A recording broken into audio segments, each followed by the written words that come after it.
भारत और चीन के बीच लद्दाख में वास्तविक नियंत्रण रेखा एलएसी पर चल रहे गतिरोध को 3 साल बीत चुके हैं, लेकिन स्थिति अभी तक सामान्य नहीं हुई है। सेना प्रमुख जनरल उपेंद्र द्विवेदी ने हाल ही में चाणक्य डिफेंस डायलॉग के दौरान दिए गए बयान में स्पष्ट किया कि पूर्वी लद्दाख में हालात स्थिर हैं परंतु सामान्य नहीं हैं। उन्होंने बताया कि एलएसी पर स्थिति संवेदनशील बनी हुई है और इसका हल तभी संभव है जब दोनों पक्ष कूटनीतिक वार्ता के साथ जमीनी स्तर पर अपने सैन्य कमांडो के माध्यम से ठोस कदम उठाएंगे। जनरल द्विवेदी के इस बयान ने एक बार फिर से भारत चीन के बीच लंबे समय से चल रहे तनाव को सामने ला दिया है, जिसमें दोनों देशों के सैनिक एक दूसरे के आमने सामने खड़े हैं। स्थिति जहां स्थिर है वहीं इसका सामान्य होना अभी दूर की बात है।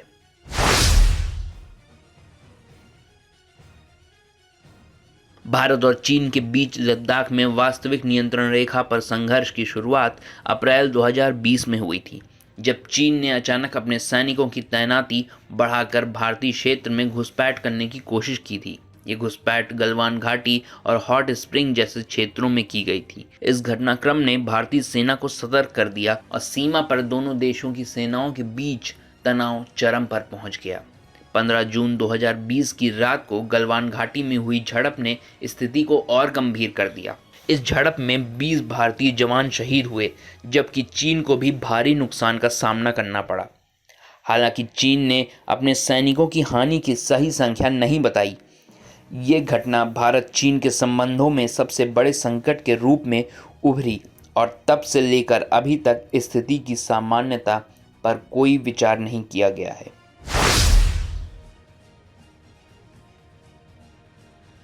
जनरल उपेंद्र द्विवेदी ने अपने बयान में कहा कि स्थिति में स्थिरता आई है, लेकिन इसे सामान्य नहीं कहा जा सकता। उन्होंने इस बात पर जोर दिया कि विश्वास की कमी इस पूरे गतिरोध को सबसे बड़ी क्षति है।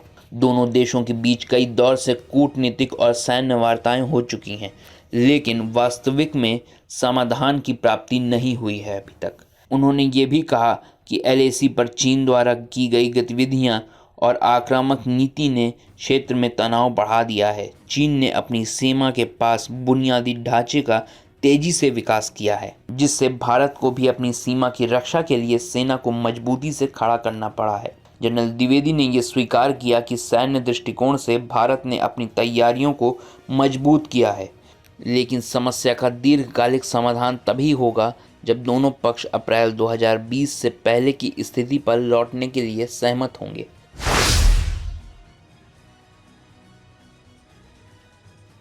भारत और चीन के बीच गतिरोध को सुलझाने के लिए कई बार कूटनीतिक वार्ताएं भी हुई हैं।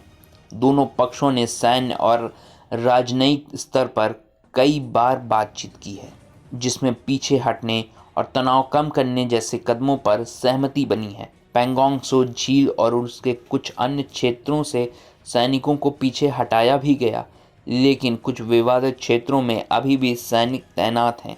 सेना प्रमुख जनरल द्विवेदी ने बताया कि इस बात पर जोर दिया गया कि कूटनीतिक वार्ता सकारात्मक दिशा में जा रही है, लेकिन इसका क्रियान्वयन जमीनी स्तर पर पूरी तरह से सैन्य कमांडरों पर निर्भर करता है। उन्होंने ये भी कहा कि जब तक दोनों पक्ष जमीन पर किसी ठोस योजना का पालन नहीं करते हैं, तब तक वास्तविक स्थिति में कोई बड़ा बदलाव नहीं होगा।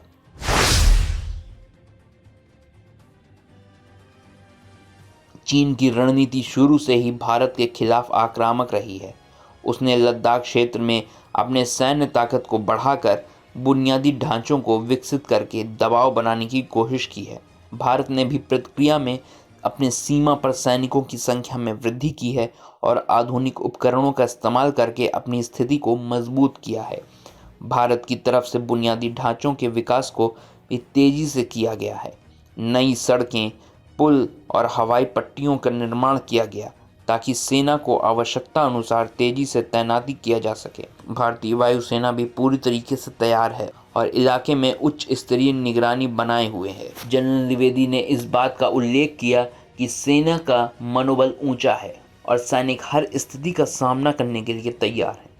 उन्होंने कहा कि सेना की पूरी कोशिश है कि चीन के किसी भी आक्रमण का जवाब सटीकता से दिया जाए और क्षेत्र में शांति भी बनाए रखा जाए।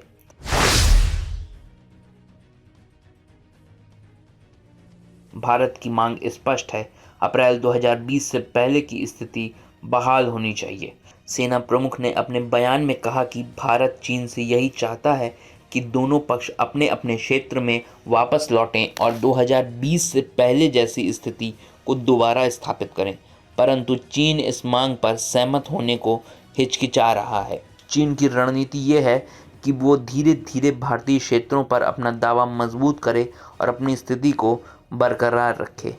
चीन के इस रुख से भारत को कूटनीतिक और सैन्य दोनों ही स्तरों पर सतर्क रहना पड़ेगा। चीन की ओर से बार बार की जा रही आक्रामक कार्रवाइयां भारत के लिए एक चुनौती बन चुकी है। इस स्थिति में कूटनीति से अधिक महत्वपूर्ण सैन्य तैयारी हो जाती है और इसी वजह से भारतीय सेना अपनी तैयारियों को मजबूत कर रही है।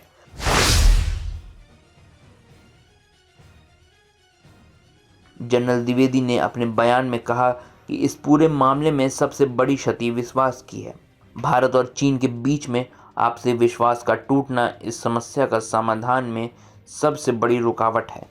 चीन ने कई बार वार्ता के दौरान किए गए वादों को तोड़ा है और इसी वजह से अब भारत किसी भी समझौते पर पूरी तरह से निर्भर नहीं रहना चाहता है। चीन के साथ सीमा विवाद में ये विश्वास की कमी ही है जो इस मामले को जटिल बना रही है।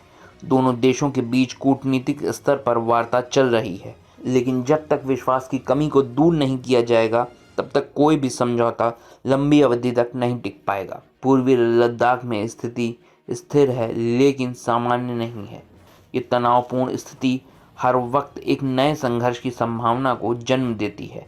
सेना प्रमुख जनरल उपेंद्र द्विवेदी ने अपने बयान में स्पष्ट किया कि भारतीय सेना हर परिस्थिति का सामना करने के लिए तैयार है, लेकिन स्थायी समाधान तभी संभव है जब दोनों देश अपने आपसी विश्वास बहाल करें और अप्रैल 2020 के पहले वाली स्थिति को लौटाने की कोशिश किया जाए। इस समय भारत और चीन दोनों के लिए यही जरूरी है कि इस विवाद को शांतिपूर्ण ढंग से सुलझाने का प्रयास जारी रखें ताकि सीमा पर शांति और स्थिरता कायम रहे।